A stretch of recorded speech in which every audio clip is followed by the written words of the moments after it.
Hey everybody, happy Wednesday night, August 25th, I believe. Just doing a very quick early evening live stream from the field here. Um, Unfortunately, I've got some very bad news that I have to pass along. Our Arizona State chapter leader, Cindy, unfortunately, she passed away last night out of country. It's a very sudden, I have to say, I'm shocked. Sudden, unexpected illness, and so I am just so sorry to have to report that.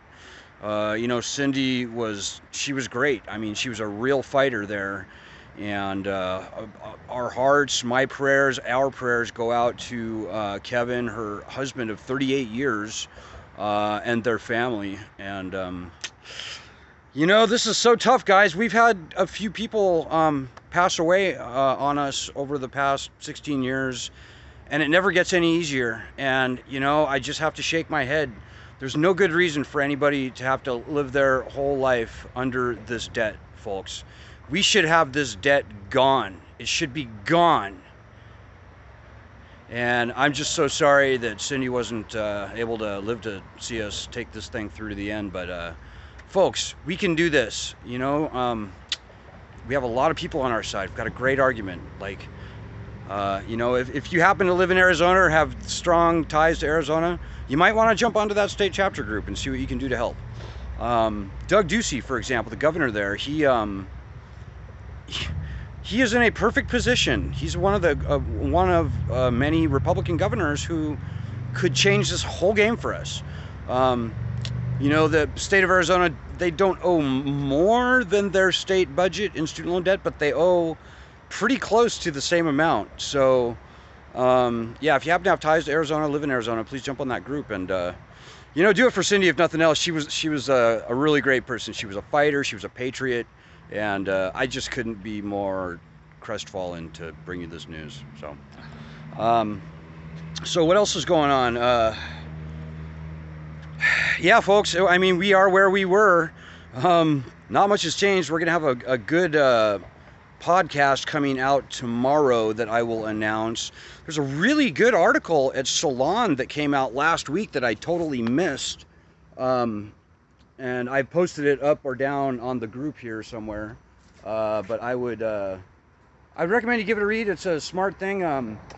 While the author didn't go out of his way to argue for the return of bankruptcy protections, he made a very strong argument and made a very persuasive description of the effect of removing bankruptcy from the loans. And maybe the most powerful thing about this particular piece that I'm thinking of is that, he called for some serious remuneration, like some clawbacks from people like Albert Lord, our kind of nemesis or whatever. But anyways, give it a read. It's a good piece. Leave a comment on it if you can. I'm kind of at a loss for words right now. But if you look up and down on our group, you will see action items, daily action items. Most of them are very simple. Most of them are like nothing more than like send this Twitter out or something, retweet this, it takes like 15 seconds. Do that. Look up and down on this group, snag on to, I don't know, 10 or 15 of our daily actions. Just do them. It doesn't take that long. I think it's kind of fun, but that's just me, I'm weird.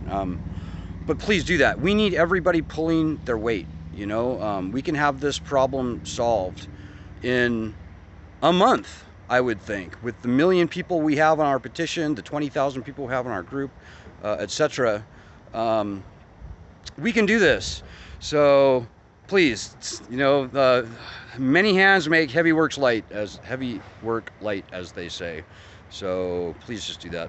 Hey, I actually can see a comment here tonight. Rhiannon Dodds Funk asks, any word on any efforts at extensions of the relief from, I think you mean January 31st, 22 and beyond? No, Rhiannon, nope. In fact, the Biden administration has said this will be the last time, but don't believe it, guys. The lending system, they don't know what to do right now. They have no idea what to do. They've never been in a position where time is against them. up to this point, doing nothing, waiting, playing the waiting game, the benefits have always accrued to the Department of Education, right? They could sit there and just wait. And eventually, you know, because there's no statute of limitations on student loans, people would inherit money or come into a windfall, and they'd wind up paying back 10 or 15 times sometimes more than they borrowed. And so my point is, time has always been on the side of the Department of Education. Now, here, today, that has completely reversed. Time is not on the side of the Department of Education. This lending system is dead. It is rigor mortising as we speak. And the longer they wait to turn it back on, the fewer people are going to pay. Like, very few people were paying even before the pandemic, so you know, like roughly about half the people. So even if they would have turned off the suspension 6 months ago, honestly, I don't think even 25% of the people would have resumed paying. And the longer they wait, the lower that goes. So I think they don't want to turn back on the suspension because they know what I know. In fact, they probably know far better than I know that this lending system is toast. It's just done. It's done. Put a fork in it. It's a dead man walking. And so I don't think that we're going to hear too much talk about extending the repayment suspension. But at the same time, I mean, we're kind of in the twilight zone, right? I don't know what else to say. But I can say this, that if everybody sits there and does nothing, I don't think we're going to like the results. That's never worked for us in the past. Yes, time is on kind of our side now. Like, the longer they wait, the worse it's going to get for them, and that is true. But we're already over the cliff. So the quicker that we can prove to the American public and to everybody in Congress, etc., publicly, that this lending system is done and toast and failed, and the best thing to do is to end it, replace it with something better, and number one, cancel all federally owned loans and return bankruptcy to those that can't be canceled by executive order, the sooner that will happen. And so it really comes down to us, folks. We would like to see a quick, clean death to this lending system. Quick and clean. It could be long and painful, and if the people in Washington, D.C. have anything to say about it, that's how it will be. And I don't want to go that painful, ugly, long route. Come on. I don't deserve it. Cindy didn't deserve it. Everybody on our group that's had these loans for more than, I don't know, 10 years or something does not deserve it. And so don't sell yourself short. This is your fight. This is your battle. Help us fight it. Right now, I'm going to keep this really close. Maybe this is the last thing I'll say.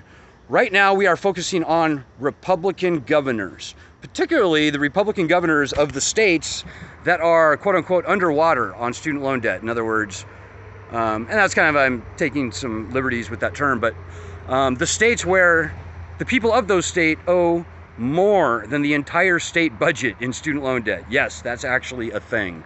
Over a third of U.S. states, believe it or not, now owe more than their entire state budget in student loan debt. So I'm talking about states like Florida, like Texas, Alabama, North Carolina, South Carolina, Georgia, Tennessee, Indiana, Colorado, Missouri, and even a couple of blue states like Illinois, Michigan, New Hampshire, Virginia, which I never say. Virginia is also one. Oh, Maryland is also one. We got to come after the governors of all of those states. I think that's probably the quickest path to the solution to this problem. And the solution is the cancellation of these loans.